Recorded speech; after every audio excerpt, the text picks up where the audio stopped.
Muy buenos días tengan ustedes, queridos estudiantes.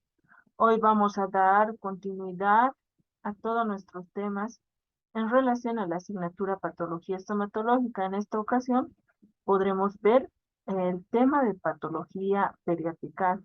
Un tema muy importante, ¿no? Ya las anteriores clases se han ido viendo todo lo que es las definiciones, todas aquellas alteraciones que se van a llevar a nivel del esmalte, de la dentina, a raíz de una lesión cariosa, ¿no es cierto?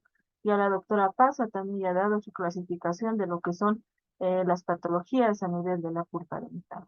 En esta ocasión vamos a dar o vamos a mencionar cuáles son aquellas patologías que se van a presentar a nivel del periápice del diente. En esta ocasión, titulada patología periápica, ¿cierto? Ah, Dentro del contenido mínimo que vamos a ver son los siguientes temas: periodontitis apical aguda, periodontitis apical crónica, un absceso apical agudo, el absceso apical crónico, el granuloma apical y finalmente el quiste apical. Dentro de las definiciones que podemos dar en un principio son conocer netamente al periodonto, ¿no? Que se define como aquellos tejidos que van a ir a dar el sostén principalmente y la protección a la pieza dentaria. Y así lo definen, ¿no? En dos aspectos muy importantes, como ser el tejido profundo o de inserción. Dentro de este tejido profundo de inserción vamos a ver lo que es el cemento dental, ¿no? El cemento, posteriormente el hueso alveolar y finalmente el ligamento periodontal. Esos conforman el tejido de inserción, ¿no? Del dientecito. También vamos a ver otro aspecto muy importante que no lo vamos a ver en esta ocasión, solamente nos vamos a abocar a aquel tejido de inserción, ¿no? Ya también se presenta el tejido marginal o de protección que va a estar a cargo de la encía. También podemos ver que desde sus orígenes histopatológicamente, cómo va a ir todo ese proceso de la odontogénesis, ¿no es cierto? Con sus cuatro fases, desde una iniciación de lo que es yema o brote, la etapa de casquete, la etapa de campana, inmediata y tardía, y finalmente la formación del folículo dental, ¿no? Para posteriormente, en esta formación del folículo dental, tanto meloblastos como odontoblastos se van a ir a diferenciar para finalmente formar el dientecito completo, también llamado odontón, ¿no es cierto? En esta ocasión hay estructuras bien importantes que nos van a llamar la atención para principalmente ver esta formación del periodonto, que son la vaina epitelial de Herwig. A raíz de esta vaina epitelial de Herwig va a dar origen aquellos restos epiteliales de Malassez. Estos restos epiteliales de Malassez son aquellas estructuras que van a dar origen a todas las patologías periapicales que se van a presentar en la pieza dentaria, ¿no es cierto? Pero también de esa disgregación de esta vaina epitelial de Herwig podemos ver en estructuras como ser la diferenciación de cementoblastos, como ustedes están viendo a este nivel del cemento, ¿no es cierto? A nivel del ligamento periodontal podemos encontrar las células foliculares también. También podemos encontrar que va a ayudar o va a dar origen también a los osteoblastos a nivel del hueso, ¿no? Todas estas estructuras debemos de conocerlas bien, porque es a raíz de esta etiología que se van a ir presentando todos aquellos quistes residuales, apicales, etcétera, que más adelante vamos a ver en posteriores temas, ¿no? En esta ocasión nos vamos a abocar principalmente a nivel del periápice, qué patologías se van a ir presentando. ¿Cómo podríamos definir una periodontitis? La periodontitis apical, nos dice la teoría, es esencialmente una enfermedad inflamatoria de etiología microbiana. Como ustedes bien saben, en esta microfotografía a microscopio electrónico, acá se puede evidenciar la presencia de esos grupos microbiológicos, ¿no es cierto? Y la mayoría, como acá estamos viendo, de forma redondeada, oval, etcétera, podemos presumir que estamos frente a la presencia de estreptococos o de cocos, ¿no? A ellos les gusta presentarse en cuanto a forma de agrupación, se pueden presentar en forma de cadena, en forma de racimos, en forma de A2, diplococos, o de 4, tetracocos, etcétera, ¿no es cierto? Pero vamos a evidenciar principalmente los estreptococos o los estafilococos, las enterobacterias, etcétera, que se debe principalmente a una infección del sistema del conducto radicular, ¿no? Entonces, en cuanto a la etiopatogenia, ¿cómo va a surgir este proceso? ¿No? La patogenia significa ver todo el desarrollo de la enfermedad en sí, de esta patología periapical, desde su inicio hasta sus manifestaciones, signos sintomatológicos. Y en esta ocasión podemos mencionar, ¿no?, que va a haber una total desintegración de lo que son los tejidos duros del diente, presentándose una lesión cariosa a nivel de esmalte, con un pH crítico de 5.5, ¿no? La disolución de la dentina se va a llevar a un pH crítico de 6.5. Por ende, va a haber lo que es la manifestación de la lesión cariosa, que va a ir avanzando a nivel de lo que es la pulpa, ¿no? El tejido pulpar, dejándonos una pulpa totalmente inflamada, posteriormente una pulpa infectada, para finalmente presentarse un absceso o una periodontitis periapical, ¿cierto? Dentro de la etiología existen N factores, pero dentro de los factores físicos podemos mencionar uno que nos llama mucho la atención. Cuando nosotros estemos haciendo o realizando todo el protocolo del tratamiento endodóntico, podemos, ¿no?, al realizar la limpieza del conducto, el trabajo, exactamente el trabajo biomecánico con las limas, podemos salirnos un poco el periápice y causar alguna lesión. En este mismo trabajo, si nosotros no realizamos una buena longitud, tomamos en cuenta una buena longitud de la raíz, tanto la longitud aparente como la longitud de trabajo, entonces podemos exacerbar incluso todos esos microorganismos que habíamos mencionado en un principio, podemos llevarlo al periápice, ¿no? Y causar y ser uno de los factores etiológicos para que se presenten las patologías periapicales.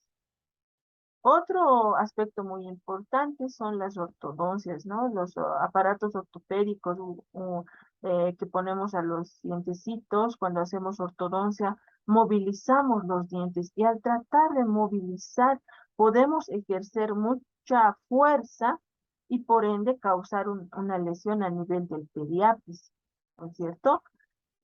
Cosa que piezas dentarias que no tengan caries pueden sufrir necrosis pulpar, o sea, morir, y por ende causar una lesión a nivel del periápice, por no calcular o hacer un buen cálculo de la fuerza que vamos a ejercer para mover estos dientes, ¿no? También acá se puede observar que se ponen unas bandas elásticas para separar a los dientes. Esto con el fin de colocar coronas de acero inoxidable, ¿no es cierto? Entonces, al momento de hacer esa separación con estas ligas o con estas bandas elásticas, podemos generar, o tenemos, el objetivo de eso es generar espacio para que posteriormente entre una coronita, ¿no? En esta ocasión, por ejemplo, en los pacientes pediátricos nos llama mucho la atención porque hay la técnica de Hall donde tenemos que colocar coronitas de acero inoxidable y ponemos previamente estas banditas, estas ligas elásticas para que separen a los dientecitos.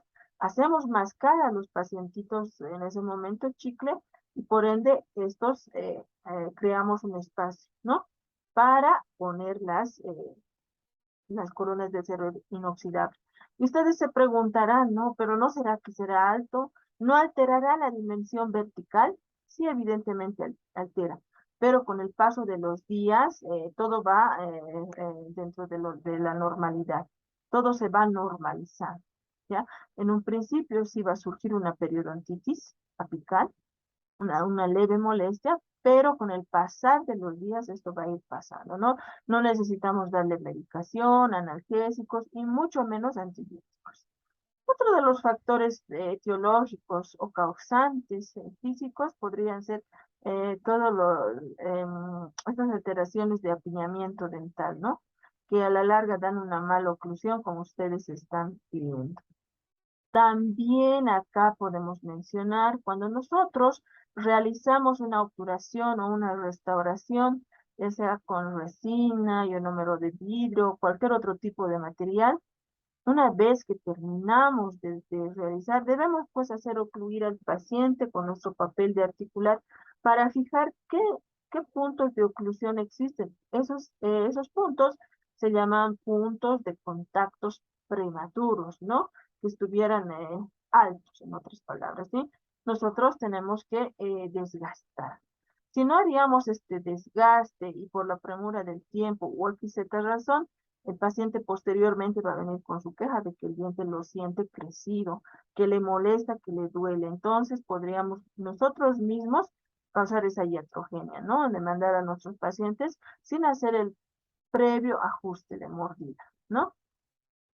También otro de los aspectos etiológicos dentro de los factores físicos estaría si aquellos pacientes que sufren algún trauma a nivel de los dientecitos, ¿no? Una fractura de diente, un golpe fuerte, ¿no? Que vaya a movilizar la pieza dentaria, podría también causar lesiones periapicales a nivel del periapis. Otro de los factores muy importantes son los factores o los causantes, podríamos ver a los factores químicos, ¿no es cierto? Si bien nosotros hacemos todo el tratamiento biomecánico, al mismo tiempo de cuando nosotros realizamos el tratamiento biomecánico de los conductos radiculares, también pues realizamos la desinfección. Y la desinfección va a estar a cargo de estos elementos, como ser la clorexidina al 2%, el etildiamino tetracético, que es un ensanchador de conductos, ¿no es cierto? Sirve para ensancharlos. También el famoso hipoclorito de sodio al 5.25%, u otros materiales que nosotros vayamos a utilizar, ¿no es cierto? Por eso es que al momento de realizar toda esta desinfección, todo eso, nosotros debemos de ser re meticulosos con las dosis. Si nosotros exageráramos en las dosis, entonces por ende causaríamos pues una alteración a nivel del periápice, porque estos químicos lo vamos a ir introduciendo, ¿no? A través de jeringas en los conductos para hacer la correspondiente desinfección de conductos, ¿no? Entonces, al momento de preparar, también debemos de realizar la mezcla, ¿no? Con agua de hipoclorito, debemos ser bien meticulosos con las mezclas. Ya esto de las mezclas, todo esto ustedes lo van a aprender en cursos superiores, como ser en la cátedra de endodoncia, ¿no? Pero podrían ser uno de los factores químicos que podrían causar lo que es la alteración a nivel del pediatris. También ya habíamos dicho, ¿no? Otra de las patologías, de los aspectos bien importantes son los aspectos infecciosos, ¿no? Una vez que ya se ha instalado la lesión cariosa, ha avanzado a todos los tejidos duros del diente esmalte y dentina, penetró en la pulpa dental y por ende a los conductos radiculares y ha habido una infección, ¿no? De unas lesiones, como nosotros bien nos explicaba la doctora Pasa, esas clasificaciones clínicas pulpares, tanto clínicas como histopatológicas, y nos decían, ¿no? Lesiones pulpares reversibles, irreversibles, y que van a pasar a lo que es una necrosis parcial o total. Cuando ya existe una necrosis, jóvenes, el mismo término lo dice, ¿no? Necrosis, y nosotros ya habíamos hablado en el segundo año más exactamente los tipos de necrosis que existen. Y cuando exista a nivel de los dientes, de las piezas dentarias, se presenta la necrosis que se va a presentar y la necrosis de licuefacción. En algunas ocasiones también cuando haya la presencia de gangrenas de coagulación, ¿no es cierto? También acá podemos mencionar dentro de los agentes bacterianos infecciosos a los famosos estreptococos, ¿no? Cocos porque se presentan en forma de redondeada, ¿no? En forma, también dice la literatura, en forma ovalada. En cuanto a agrupación, ¿cómo les gusta presentarse? En forma de collar, en forma de cadena o en forma de racimos, ¿no? Y de acuerdo a la taxonomía, podemos mencionar que estos cocos pertenecen a la familia de los estreptococos, ¿no? También podemos encontrar los viridans más el hemolítico, los no hemolíticos, los neumococos, también los famosos estafilococcus, dorados, albo, etcétera, ¿no? Aquí, por ejemplo, en la 2 están, ¿no? Como diplococos están presentando. Entonces, estos son los que vamos a encontrar en los conductos radiculares de las piezas dentales. También las enterobacterias anaerobias. Dentro de estos podemos ver a los bacteroides pigmentados, peptococo, peptostreptococo, y lo que más vamos a encontrar en los conductos radiculares es la fusobacteria, ¿no es cierto? Las fusobacterias que vamos a encontrar en mayor número en el conducto radicular infectado, que va a dar origen a estas lesiones periapicales, ¿no es cierto? Y como les hablaba de los cocos, no siempre son redondeados, sino también pueden tener el aspecto oval, ¿no? Ustedes por microbiología ya tienen un conocimiento pleno de esta, tanto de la forma, del tipo de agrupación, incluso del grupo, de la forma de extinción, o sea, sean gram positivos, gram negativos, la taxonomía, el género, a la familia en que pertenecen, todo eso deben conocer de estos microorganismos, ¿no? Esto ya lo habíamos visto. Bueno, nos vamos a lo que es la clasificación. Dentro de la clasificación, la teoría, la evidencia, la literatura, ¿qué nos dice? Hay N clasificaciones jóvenes en cuanto a lo que es las patologías periapicales, ¿no? O periodontales. Muchos lo pueden clasificar en forma sintomática, de acuerdo a la forma clínica, digamos. Si nosotros clínicamente estuviéramos queriendo evidenciar estas lesiones, ya lo trataríamos de una periodontitis apical sintomática.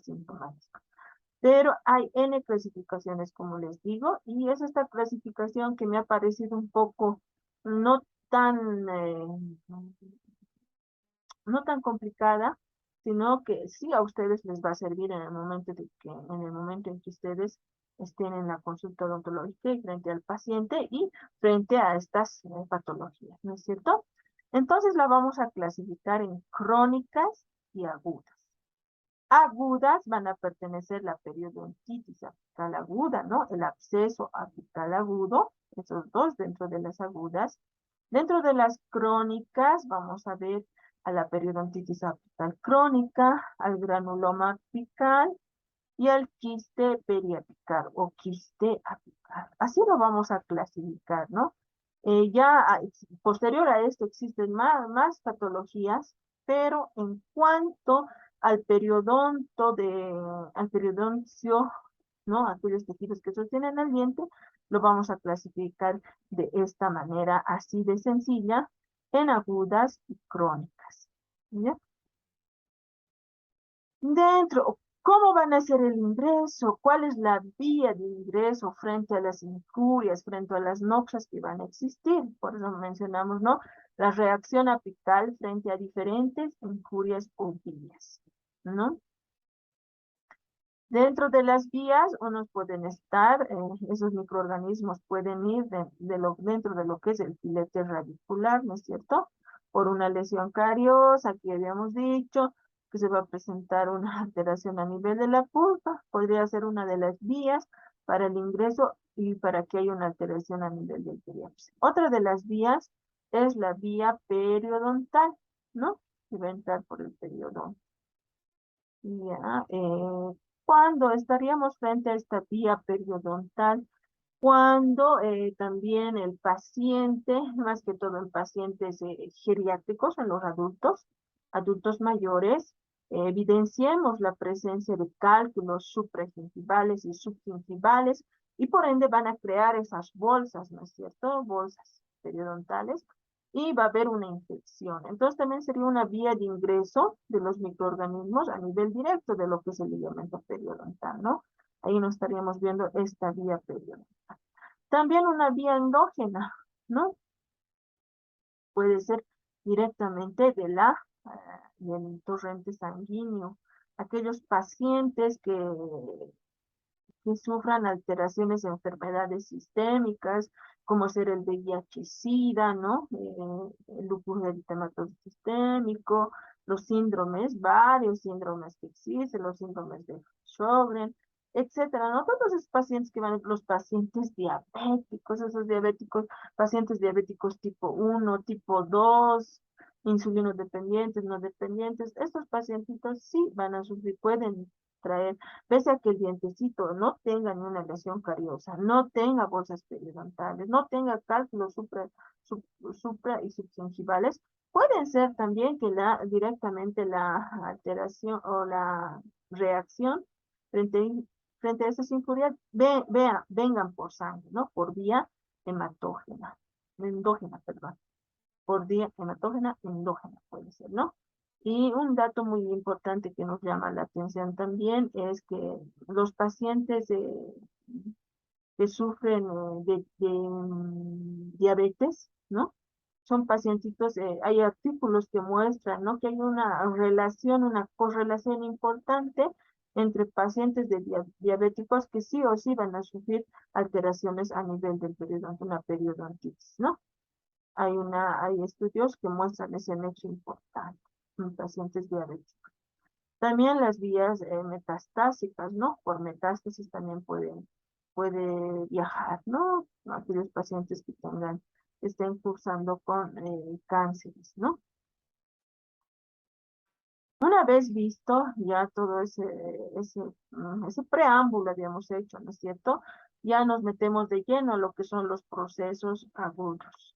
Y dentro de los procesos agudos, uno de los más importantes son las periodontitis apicales agudas, que habíamos dicho que es una inflamación aguda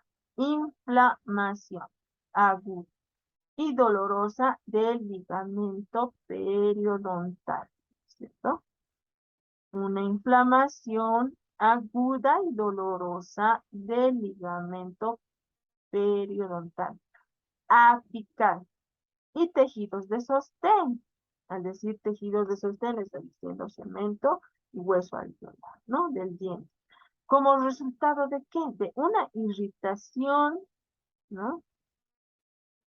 Trauma o infección, sin importar si la pulpa está vital o no, ¿ya? Entonces, todas aquellas alteraciones es una inflamación que se va a llevar a nivel del periantes, ¿cierto?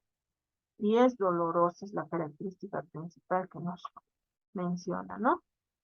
Radiológicamente, dentro de los aspectos radiológicos, lo agudo no se ve, jóvenes. Entonces, no vamos a ver tal vez ningún engrosamiento o aumento del ligamento periodontal cuando estemos frente a una periodontitis apical aguda, ¿ya? Eso quiere decir, cuando estamos frente a estas patologías, si bien hay una infección dentro del conducto, pero esta infección todavía no ha pasado el periantis. El foramen apical todavía no lo ha pasado. Está contenido dentro del conducto, pero no ha hecho ese su traspaso todavía a nivel del ligamento periodontal, ¿no? ¿Qué nos dice la teoría? Que es un inicio brusco, síntomas manifiestos, sí, el dolor, puede ser de corta duración, dentro de eso nos dice que pueden ser en minutos, horas, días, ¿no? También se puede presentar, dice, con un exudado, ¿no? Acumulación de fluidos y componentes plasmáticos en el periapis, ¿ya? Pero en cuanto eso grábenselo bien, si es agudo, no lo vamos a ver todavía más tratándose de una periodontitis. Sí puede haber inicios de colección exudativa, pero radiológicamente no lo vamos a ver, ¿no? ¿Y qué nos dice histológicamente un predominio de los leucocitos polimorfonucleares? ¿Cuáles son los polimorfonucleares? Son nuestros famosos neutrófilos, ¿no es cierto? Estos granulocitos que se van a encontrar en forma con unos 3 lóbulos, ¿no es cierto? Vamos a ver alto o bastante predominio de esto, por eso el término, ¿no? Cuando hay inflamación aguda, estamos frente a histológicamente la aparición de nuestros polimorfos nucleares. No se olviden de nuestros neutrófilos, ¿no?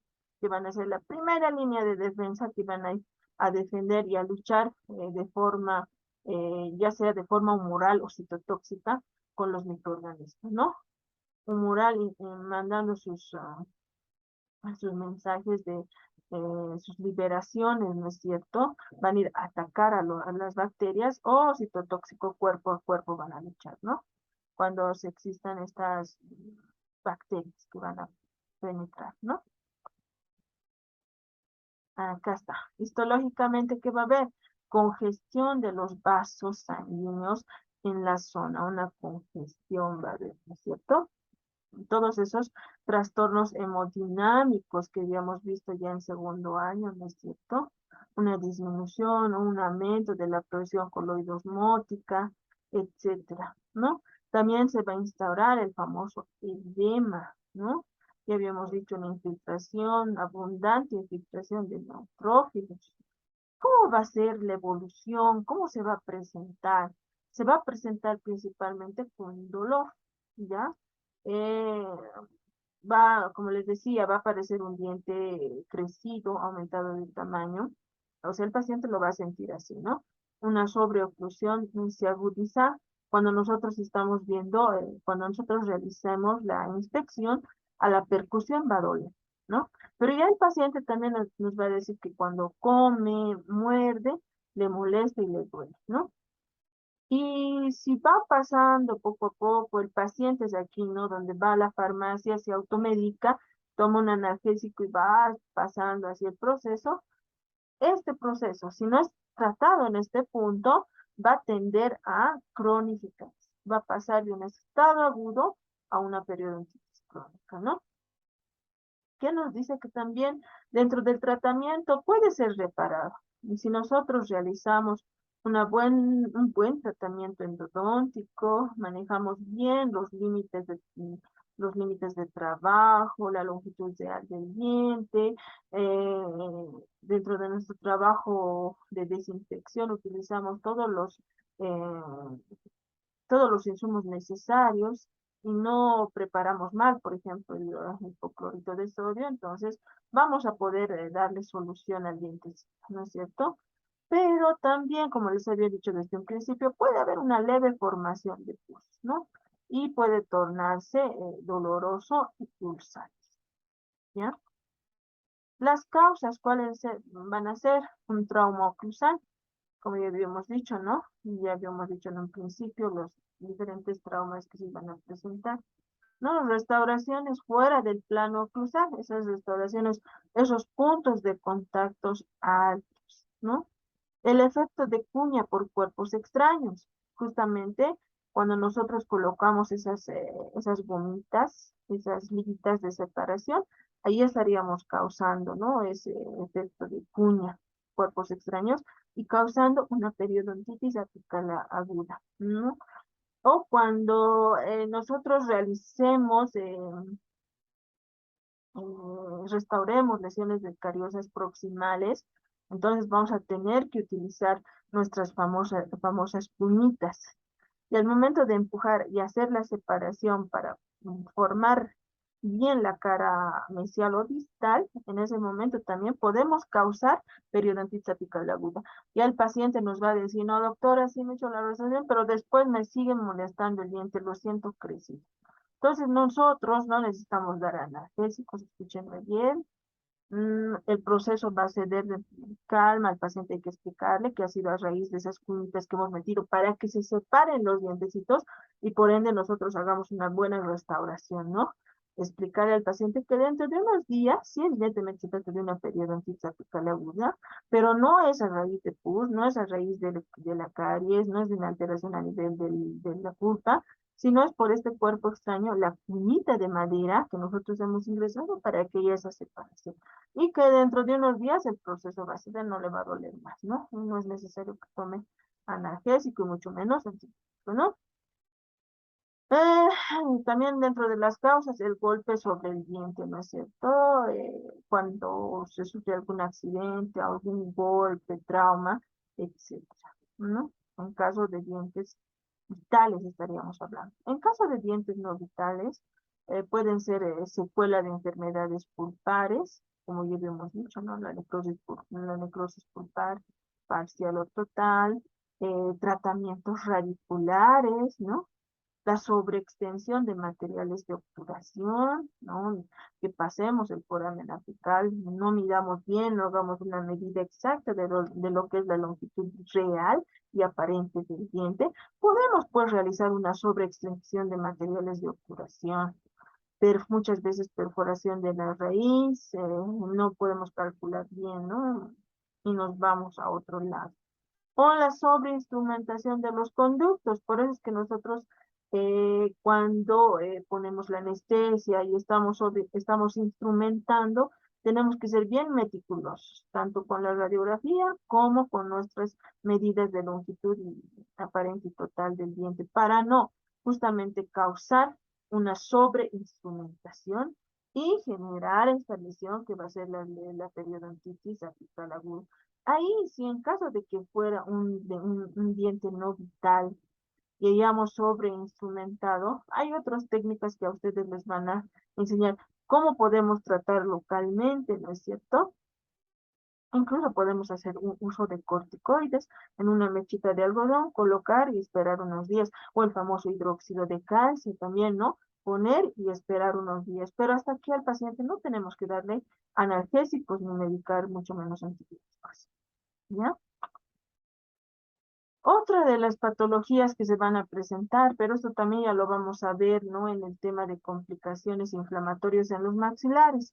Pero a modo de ilustrarles, también les voy a presentar esta patología, que nos dice que es una colección purulenta localizada en el hueso alveolar que rodea al periápice o el periápice de un diente que ha sufrido un proceso inflamatorio, ¿ya?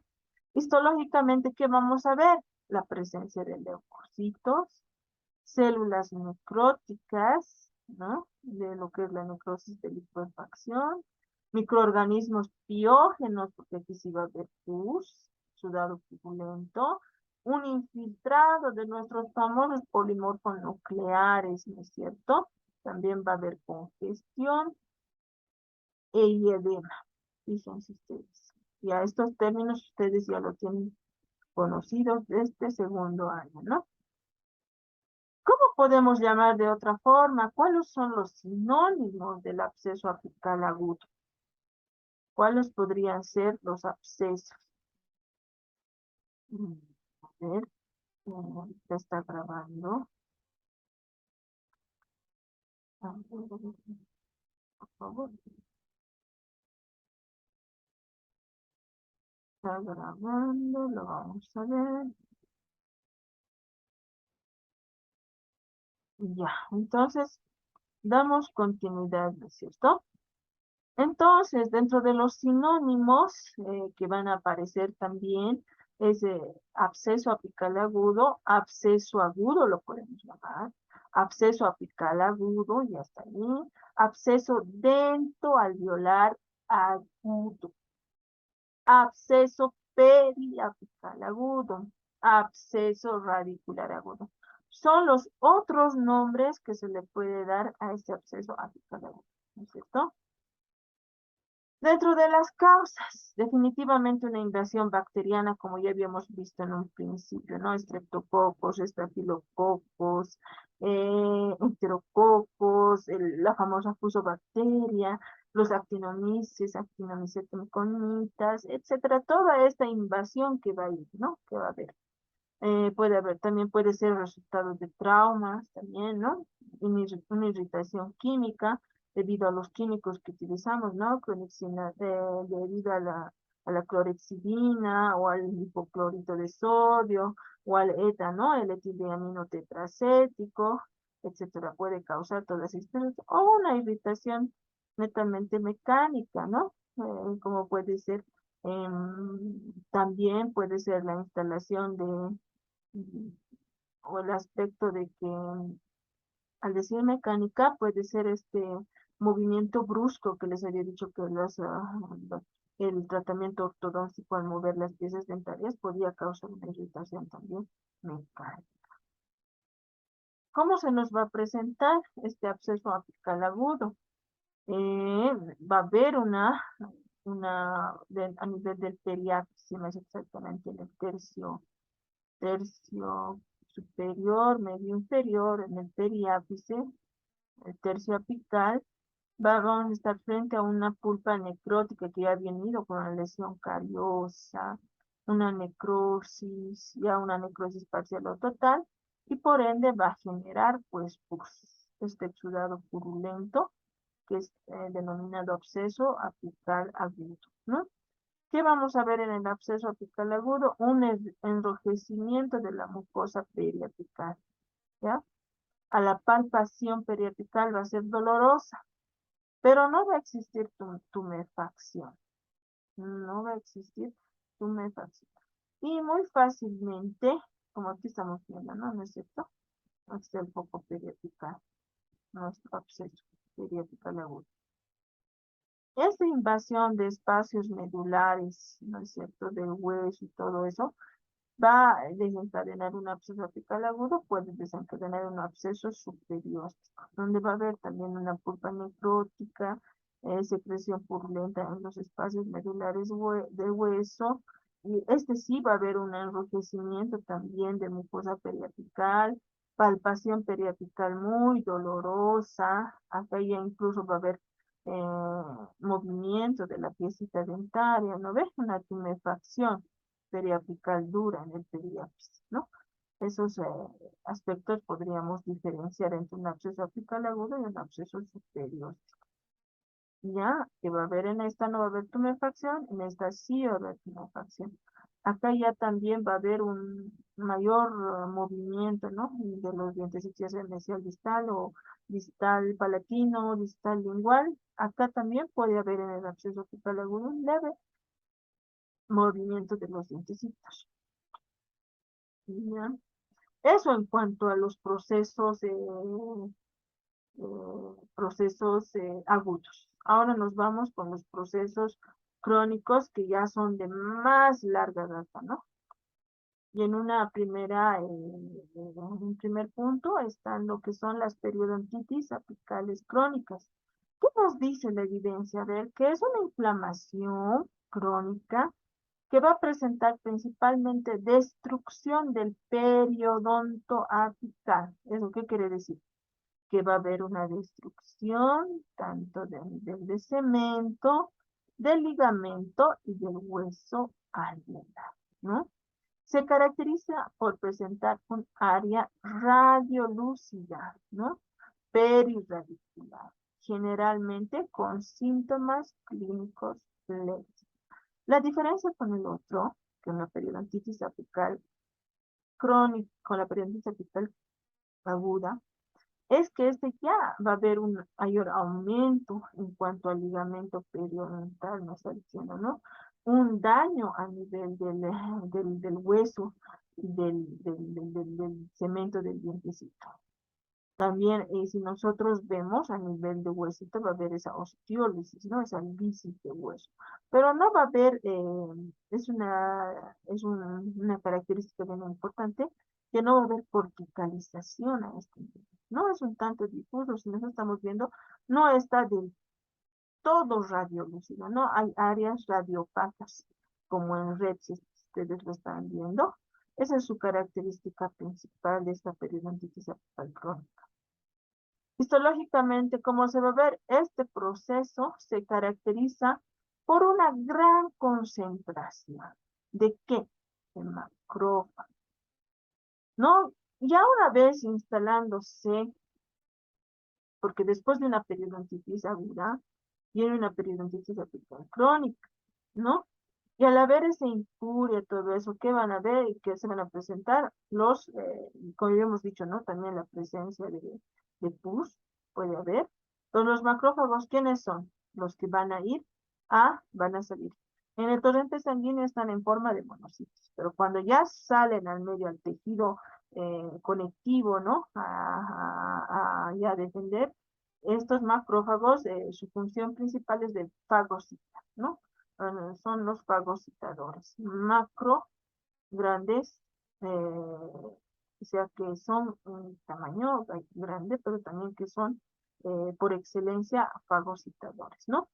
Y cuando hay una injuria, una noxa, también a nivel del tejido conectivo, los fibroblastos están queriendo defender, ¿no? Y mandan sus señales para que vengan más odontoblastos y formen esa fibrosis alrededor, tratan de contener la infección, ¿no es cierto? Por eso también vamos a ver la presencia de fibroblastos. También las células plasmáticas van a estar, los linfocitos, ¿no? Con sus antígenos anticuerpos, van a estar luchando también, los linfocitos van a estar ahí, que intervienen en la reacción antígeno-anticuerpo, ¿ves? Ellos van a estar presentando sus anticuerpos frente a los antígenos, ¿no es cierto? Toda esa lucha, una lucha campal, vamos a ver, en lo que es la histopatología a nivel de la periodontitis. La etiopatogenia es una evolución de un proceso agudo, como les he dicho, ¿no? Puede originarse sin una etapa aguda también, fíjense ustedes, una noxa leve, una leve virulencia, puede aparecer en forma solapada, sin signos evidentes. Incluso ya puede estar, ¿no? ¿No es cierto? Como nosotros muchas de las veces, como les digo, en un movimiento de los dientecitos pues se puede presentar una periodontitis apical crónica, porque no veríamos, no veríamos lesiones cariosas, por ende no habría afecciones pulpares, pero sí dentro del hueso por esos movimientos se podían presentar, podían estar en forma solapada sin signos evidentes, ¿no? También que nos dice que hay una irritación paulatina, síntomas solapados, larga duración. Acá está hablando de meses, ¿no? Puede ser productiva una proliferación de vasos sanguíneos, ¿ya? Y tejido conectivo, principalmente predominio de plasmocitos, linfocitos y macrófagos. Esos vamos a encontrar. Cuando se presentan los linfocitos, sabemos que se presentan en todas aquellas inflamaciones crónicas. Vamos a ver todos esos aspectos, ¿no es cierto? Acá un infiltrado inflamatorio, linfocitario, presencia de linfocitos. También vamos a ver un entramado de lo que son los fibroblastos, ¿no? Una fibrosis, tratar de contener toda esa infección que hay. Como ya habíamos dicho, radiológicamente acá, ¿no? No va a estar bien delimitado, pero sí va a haber un área radiolúcida, ¿no? Que se va a poder evidenciar ahí. Y clínicamente también podemos ver acá, como habíamos dicho, ¿no? ¿Qué se llama? La presencia de fístulas. También se puede evidenciar aquí está un oxidado purulento, ¿no? Por la presión que se está haciendo a ese nivel, está, está saliendo pus, ¿no? Acá. Otro de los aspectos muy importantes que vamos a ver dentro de lo que son las patologías periodontales es el famoso granuloma apical. Si nosotros o el paciente no hace nada, se va automedificando, entonces, ¿qué le queda al diente más que frente a esas injurias, esos noxes? Ya pasa por una periodontitis apical aguda, pasa por una periodontitis apical crónica, Por ende, ¿qué va a hacer? Va a tener que formarse un granuloma apical. Entonces, ¿qué nos dice la literatura de qué es un granuloma apical? Es una masa localizada de tejido inflamatorio crónico con infiltrado inflamatorio agudo que contiene macrófagos, células polimorfonucleares e infiltrado inflamatorio crónico que contiene a nuestros famosos linfocitos T y T, ¿no? Y aquí es una diferencia bien importante, jóvenes, que tienen que hacer. Que el granuloma es una respuesta frente a un proceso infeccioso. Granuloma apical es una respuesta frente a un proceso infeccioso. Muy diferente a lo que habíamos avanzado en segundo año o el tejido de granulación, ¿no? Cuando nosotros hacemos una extracción dental, ¿qué se va a formar en ese hueco que nosotros, perdón, en ese espacio que va a quedar del diente, en ese alveolo vacío, se va a formar tejido de granulación? Es un tejido de reparación, ¿no? Altamente vascularizado. Los vasos se van a, ¿cómo les digo? Una neoformación de vasos, ¿no es cierto? Para que se forme ese tejido de cicatrización, ese tejido de reparación. No es lo mismo a un granuloma apical, ¿no? Un tejido de granulación es muy diferente a un granuloma apical. Y de acuerdo a la proporción de estos componentes, el granuloma apical lo podemos encontrar de forma simple, también con epitelio, o también lo podemos llamar, también dice, ¿no? Otra de las literaturas, como absceso apical crónico. Pero, más nosotros nos vamos a quedar con el término de granuloma apical. Histológicamente, ¿qué zonas vamos a evidenciar en este granuloma? ¿Ya? En la radiografía. No, en la radiografía, no, más adelante lo vamos a ver. Pero histológicamente vamos a estar frente a estas 4 zonas, ¿no? La zona número 1, que es la zona de infección, donde está el conducto infectado, ya hemos dicho que hemos mencionado lo de los microorganismos, las bacterias, etcétera. Generalmente esta zona de infección, ¿qué vamos a ver? Vamos a ver la presencia innumerable de polimorfonucleares. ¿Cómo va a ser? Los neutrófilos que van a estar en una lucha campal con las bacterias, ¿no es cierto? Con los estreptococos, estafilococos, actinomyces, fusobacterias. Va a hacer esa lucha humoral y esa lucha citotóxica, cuerpo a cuerpo van a luchar, ¿no es cierto? En esta zona de infección. Pero también, ¿qué nos dice la literatura? Si esta lesión logramos contenerla, esta infección a nivel de los conductos reticulares, y no sale fuera, entonces no va a pasar nada. Podemos solucionarlo con un tratamiento y todo se va a restablecer. Antes de que esta zona de infección, no hay que hacer que pase a una zona de contaminación, una zona de irritación, una zona de estimulación, no. Generalmente todos los procesos debemos de tratarlos a este nivel. Posteriormente vamos a ver una zona de contaminación, donde nos dice que es alta en toxinas, se va a ver una alta destrucción celular, la presencia de linfocitos, ya va a haber abundante linfocitos, acá había neutrófilos, polimorfos, ¿no? Acá ya vamos a ver linfocitos B, linfocitos T, con toda esa lucha antígeno-anticuerpo, la presencia de piocitos, ¿no? También vamos a ver una zona de irritación, donde vamos a encontrar toxinas diluidas, una actividad enorme en cuanto a los macrófagos con su fagocitosis, la presencia de histiocitos también. También vamos a ver la presencia de osteoclastos que van a reabsorber huesito, ¿no? Por eso se va a presentar esa zona de osteolisis, ¿no? Entonces va a haber la presencia de osteoclastos. También vamos a evidenciar la zona de estimulación, donde van a estar. Esta zona sí, esta zona va a ser de reparación también, ¿no? Podríamos decir. donde va a venir, fíjense, los fibroblastos, llamando a más fibras para que formen ese tejido fibroide de contención, y también los osteoblastos que van a formar huesitos, ¿no es cierto? Eso encontraríamos en esta zona de estimulación. Serían las cuatro zonas muy importantes de un granuloma periapical. Histológicamente también, ¿cómo lo podemos ver dentro de un aspecto microscópico? Bueno, aquí nos dice, ¿no? En la etapa temprana del desarrollo del granuloma, que muestra tejido de granulación, ¿no? En el orificio apical rodeado por tejido fibroso y una zona externa del hueso cortical. Acá lo podemos estar viendo, ¿no? Hueso cortical de remodelación, donde hay una remodelación. Ahí están ¿qué se llaman? En un inicio estamos hablando, ¿no?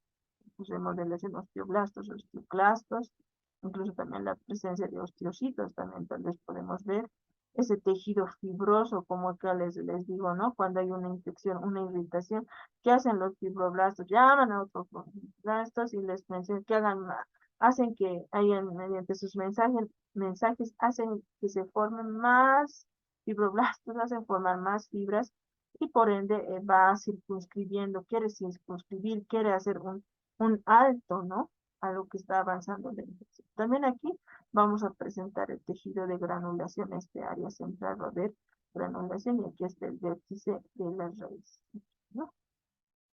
Tejido de granulación, tejido fibroso, fíjense por esas características de fibras, ¿no? Los fibroblastos y una total remodelación ósea de osteoblastos frente a osteocitos, osteoclastos, etcétera, ¿no? Histológicamente, ¿cómo lo vamos, radiológicamente, ¿qué nos dice? La radiografía de un granuloma apical con un contorno muy definido de interfase con el hueso normal, aquí está, que está en continuidad con la lámina dura del diente asociado, con la lámina dura del diente asociado. Pero, ¿qué quiere decir? ¿Cuál es la diferencia aquí? Que vamos a ver una corticalización, ¿no? Un área radiopaca en relación a esta área radiolúcida, que en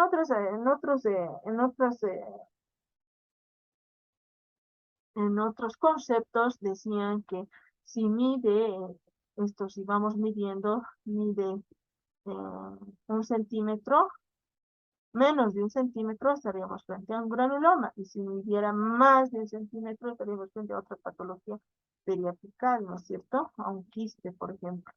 Pero se ha visto en últimos datos, en últimos casos, que no existe tal variación, ¿ya?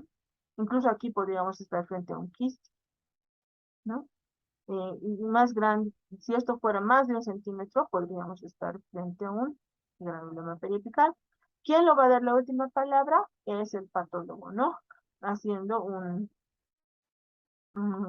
estudio en una plaquita histopatológica y viendo, ¿no? Si se trata de un granuloma o de un quiste, ¿ya?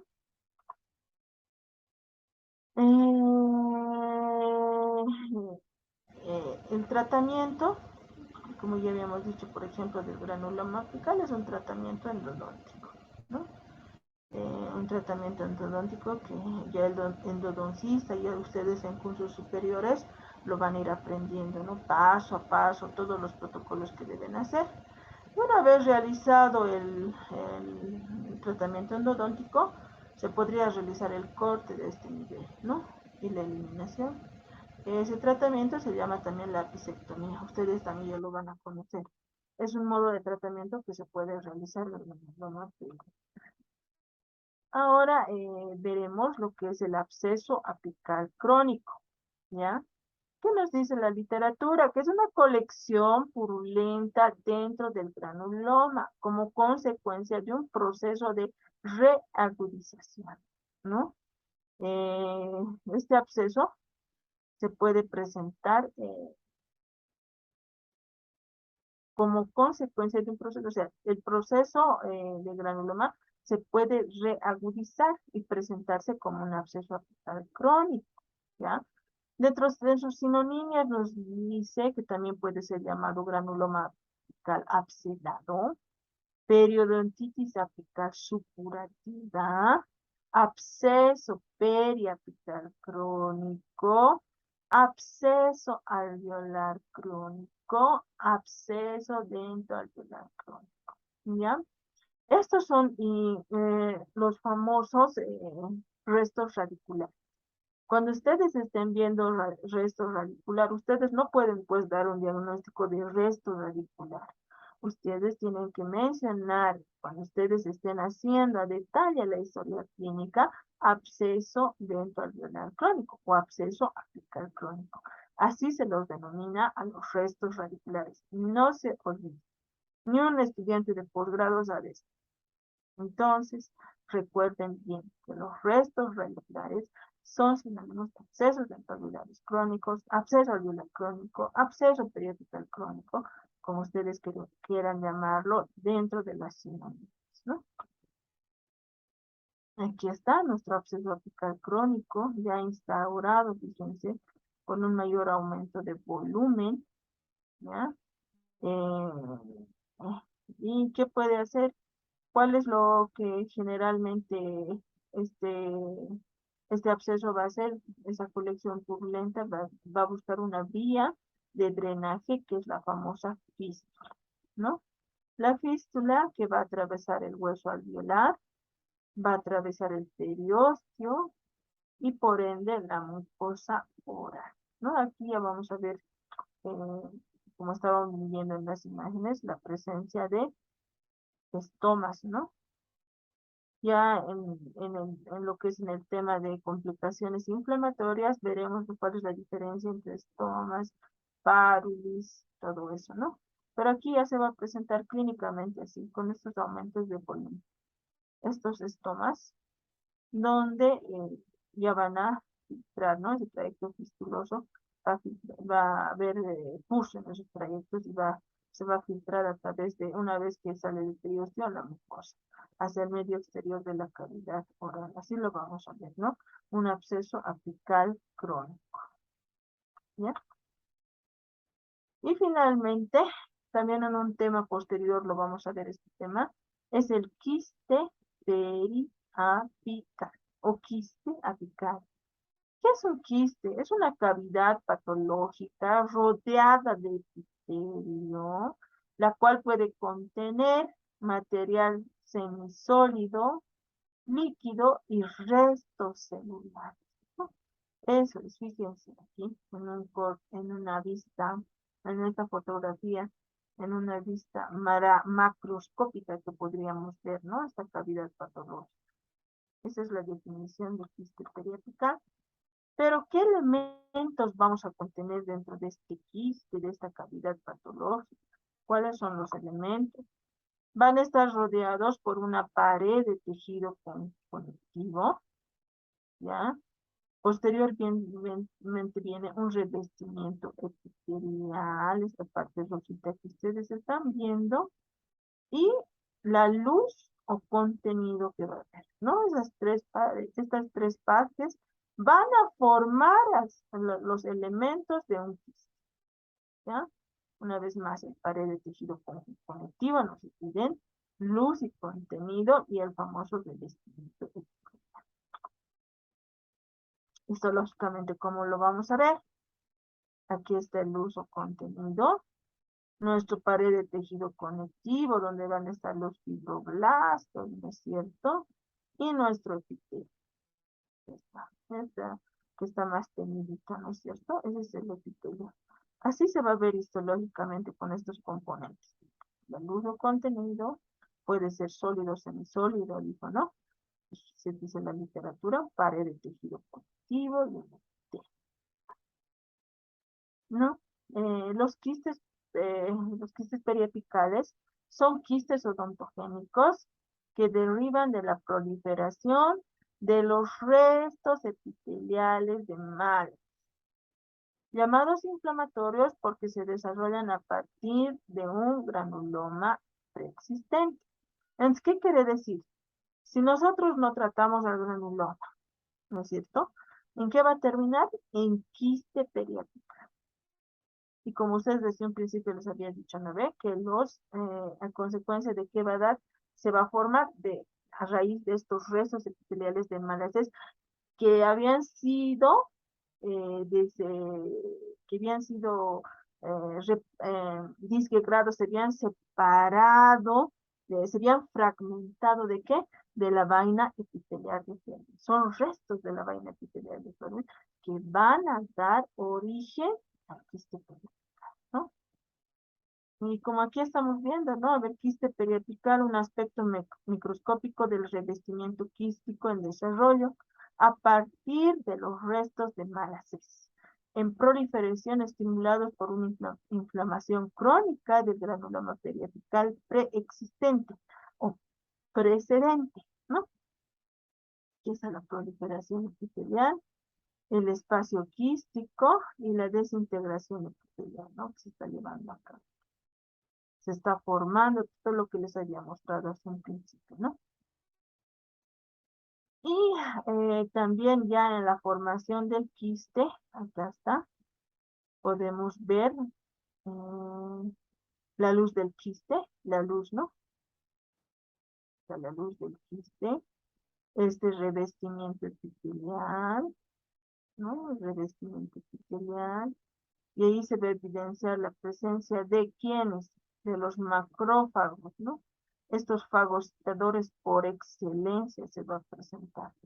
¿No? Y finalmente una cápsula fibrosa, ¿no? Un aspecto microscópico de revestimiento quístico en desarrollo con macrófagos cargados de colesterol en el tejido conjuntivo, ¿no?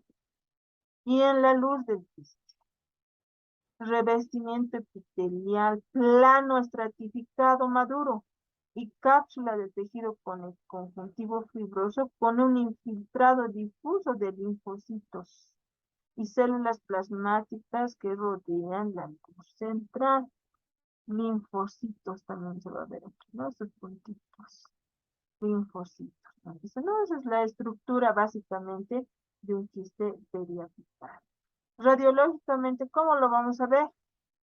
de, de ese tamaño, pero la característica principal va a ser que presente una corticalización, esa área radiopaca frente a esta área radiolúcida, ¿no?